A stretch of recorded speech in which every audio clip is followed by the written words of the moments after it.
Hey everyone, this is Rob with another 5-minute book review where I try to review a book in 5 minutes.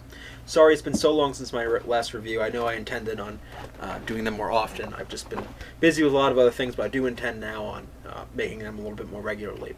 Today's book is Thank You for Arguing, What Aristotle, Lincoln, and Homer Simpson Can Teach Us About the Art of Persuasion by J. Heinrichs.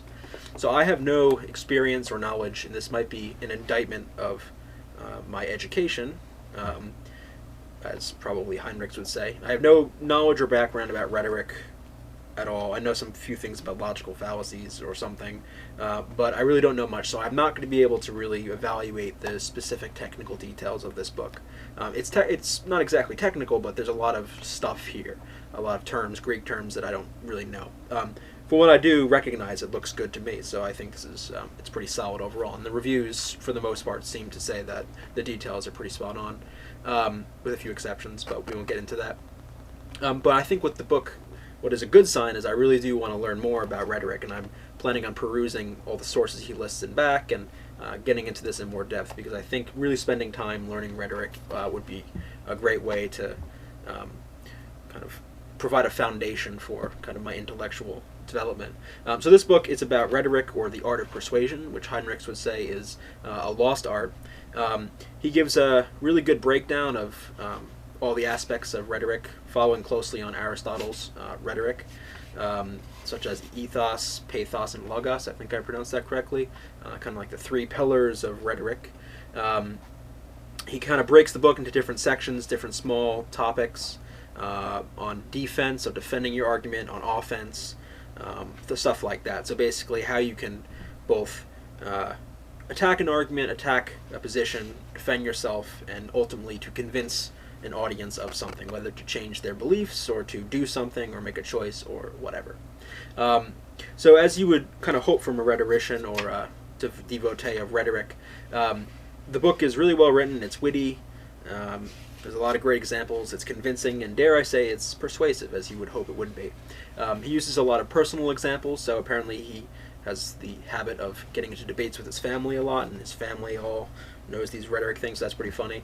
He uses examples from history, as you'd expect, so the ancients, the Greeks, and the Romans, and then even Homer Simpson. I think the use of kind of popular examples like Eminem and Homer Simpson is, here comes a little rhetoric analysis here, is a kind of ethos move by him to tap into what we know and what we value and what we appreciate as a way to draw us into his arguments and draw us into the conversation. So I think I did learn something. Yeah, so like I said, I can't comment about the technical issues, but I can comment about some of the big things that he discusses. So the first is this useful distinction he brings up between fighting and arguments. And I think if we look, especially what's going on in Washington just right now as I write this, or as I talk about this, the debt ceiling was just passed. If you can call that an argument, I mean, it's barely even a fight. I don't know, there's no words to describe what that whole fiasco was.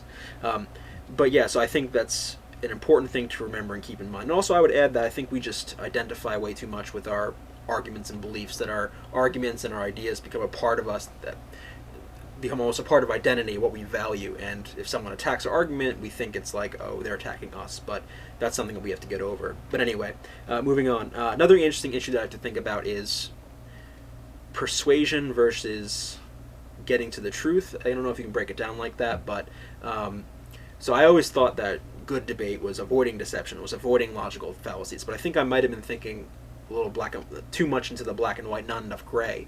I think what Heinrichs does really well is showing that, well, you know what, if our goal is convincing, then we have to play by certain different rules than if we're going to do a mathematical proof. You know, persuasion isn't value free. You can't truly be unbiased, even if you think you can.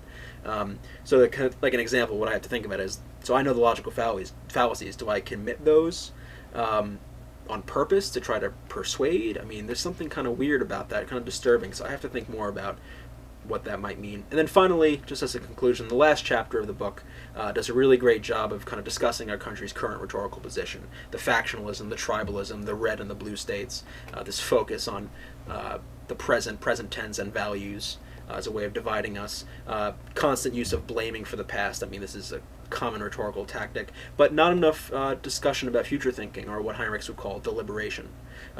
He ends up with this call for a rhetorically trained army, for American orator to be on TV on Fox at 8 o'clock, which I think would be awesome, but we can hope. We'll see. So benefits. To conclude, it's a great book, one that really deserves close attention. I will be giving this a few rereads to really let it sink in. If you're interested in debate and argument and philosophy, you must read this. It's a requirement. Even if you're an expert, you'll get something out of this, but someone who's just trying to break into the field, break into this discussion, might use this as a good entry point. And if you're interested at all in politics and the state of American discourse, this kind of gives us some reasons why things are in such a terrible state and what we can do to change it. So there'll be more reviews to come. Thanks for watching, and I'll see you next time.